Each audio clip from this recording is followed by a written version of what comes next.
Howdy out there, YouTube. Nailfoot here. We're taking a look at 7 Days to Die. This is Alpha 8.6, and we're going to talk about surviving your first night. Uh, Hopefully, you have already played a little bit. You can see by the timer in the upper left-hand corner, I'm just a little bit after 1 p.m., and my inventory looks something like this. I have already dug down into the sand, got some clay, created iron ingot mold, created some iron ingots, broke some stones, all the basic kind of stuff that would be covered in some of the other videos that are out there, but not in the scope of this video. See, we've killed some zombies, we've gotten water, we've gotten food. Anyway, hopefully your inventory looks something like what I've got here. And you'll be well on your way to surviving your first night. Also, hopefully, you have picked up a cooking pot.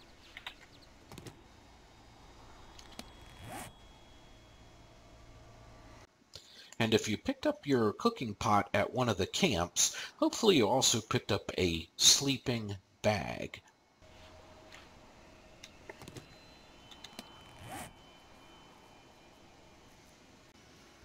And those camps that you would pick up a sleeping bag and a cooking pot at are spread around the map in a couple of different places. For instance, if we pull up our map and take a look here, if you start along the southern part of the map, one of those camps is sitting right here beside the lake. If you look along the northern part of the map, one of the camps is sitting right here. Now those camps are spread out. There's quite a few of them around the map, but those are just two examples. So anyway, once you've gotten that kind of thing, you're going to want to look for a building that you might be able to take some refuge in. You probably want to stay away from the city-type areas. For example, this little cluster of buildings here, certainly Dursville and Gravetown. Gravetown, not so much, but there's still quite a lot of zombies there. Reason being, obviously, the concentration of buildings would indicate more people were there that could have turned into zombies. Obviously, you can put the game on a few settings that will decrease the number of zombies and the difficulty of the zombies, such as the settings I'll show you here.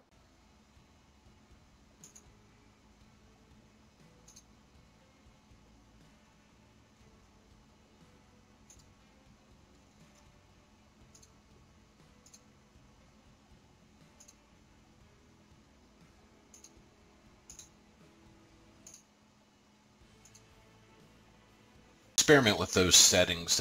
You'll find out the ones that work best for you. Perhaps you want to start on a little bit of a higher difficulty level, or maybe you want to go for a little bit of a lower one so the game can ease you a little bit more gently into the mechanics, and either way is perfectly fine. The options are there for you to choose. So, once you've gotten about this far in the game, obviously, maybe sunset's coming, you're looking for a place to hunker down. We already went over the cities a little bit. You probably also want to stay away from the larger buildings like the one in front of me. Those buildings seem to be infested with many more zombies than the smaller ones. So pull up your map, take a look around, and maybe this building here would be a good one to go to. Obviously, once procedural generation kicks in, we're not sure exactly how the map is going to work or even if there will be one. But for now, the strategy is sound. So we're going to work our way up towards this building, taking care of the zombies along the way, and see if we can't fortify that structure a little bit. Okay, so we have made it up to our building here, which appears to be a gas station. This might actually be pretty good for us. We do see a couple of zombies here, which of course you need to take care of those to secure your location. So we'll punch some zombies in the face. See if they actually... Ooh, that one had food. Which obviously is going to be a main push for you when you're just starting the game. I know there's at least one up on the roof of this building.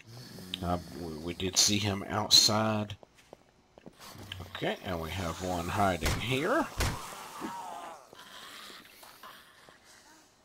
Couple of fuel canisters around, or oil drums they're actually called. Those can be used to make gasoline, very important if and when you find an auger and chainsaw. So anyway, this building seems to be a pretty secure location. We can very easily take care of these windows here. We just need to get up on the roof and take care of some of the zombies. Oh, or maybe he came down to greet us. Let's see. I believe he did.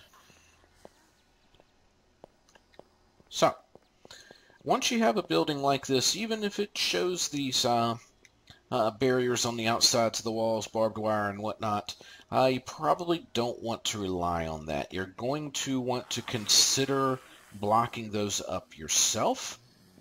And there we have a crawling zombie. That had to hurt.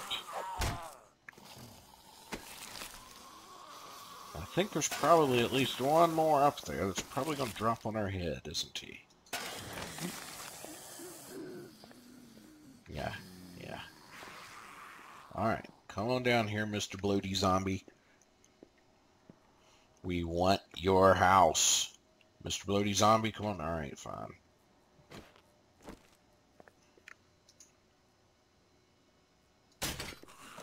Okay. So hopefully you have picked up the ability to do a ranged shot like that. Alright.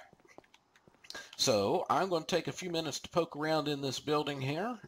And I will be right back with you and show you what we're going to do to perhaps secure our structure. Alright, so we've taken a good look around our building, discovered where our weak points are. This is obviously something you'll have to tailor to the buildings that you have discovered. Maybe you didn't discover one this large, or maybe you discovered one larger. In this one, we know we need to do something with the windows. Although they are boarded up, so there already is some protection there. We did discover that there is an opening here that we'll have to worry about. And in this particular room, there is a ladder going to the ceiling, so if a zombie were to spawn up there, he could come right down. So we might need to do something about that as well. So if you were fortunate enough to start in the desert biome where there is a good source of food because of the cactus, there's actually not a really good source for wood. So you may want to head over to another biome, perhaps the burnt forest, and chop down a couple of trees.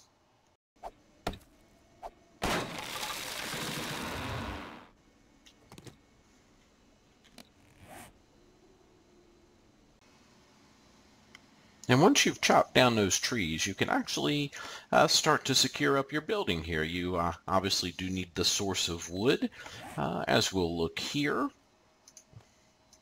So you can use that to craft these blocks of log cabin wood. As you can see, we've already crafted some of those here. Those are not terribly durable, but they are easy to get, and you know, it's what you're going to want to use for your first night, perhaps, unless you just come up with a good start. One of the other things you're going to want to do, if you have an opening like we have here, is to perhaps craft one of these scrap metal secure doors. You can see the pattern for this here. That's going to give us this door here, which is actually a pretty durable door. It'll take a lot of abuse. So you put that sucker down, and then we have taken care of our opening here. Now the windows, you can either bash them out or wait until the zombies break them. Although if you wait until the zombies break them and you're getting overrun, you may be in a bad shape. So personally, I like to do it like you see here. Well, this is not a good example, but you know, this window.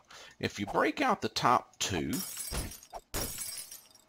and we are having some lag there, but if you break out the top two, then you put down the blocks there, you can still see out the bottom windows, and the zombies cannot get through one layer like that. You know, and you could always break out that one and just leave yourself one opening there.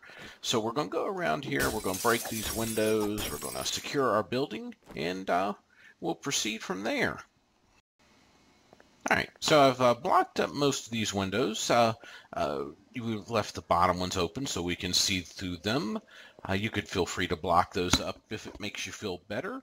We have a door on the front, we have a door on the back, and I also blocked up the way into the garage.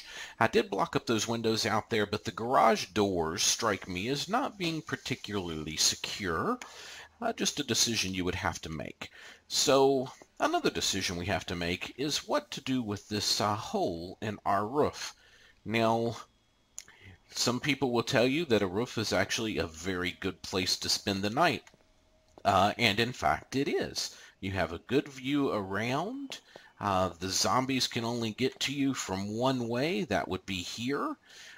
So it's, in fact, so good that you might even consider it cheating, but, maybe not any more so than playing the game on the lowest difficulty. So there is that. You can play up here, you can set a campfire up here, put your forge up here, and you're good to go. So for the purposes of this video, we're actually going to do that. What I have done, though, is crafted one more door, as you see here. We'll place that door down so that any zombies that do happen to get into our garage have one more door they have to go through. We would hear them, hopefully. We could keep them out of here. But one more layer of security. And we're going to go up here. And if you wanted to, you could obviously block this off as well. However you might want to do that. Say 3 blocks across like that. Whatever. Just keep in mind you have to get down from here eventually. You can always drop off or whatever.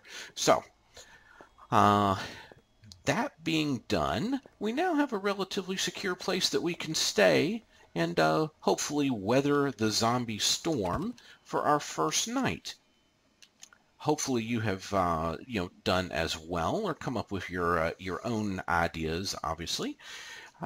If this has given you some help, then I would love to hear about it in the comments. I do appreciate you watching, and enjoy.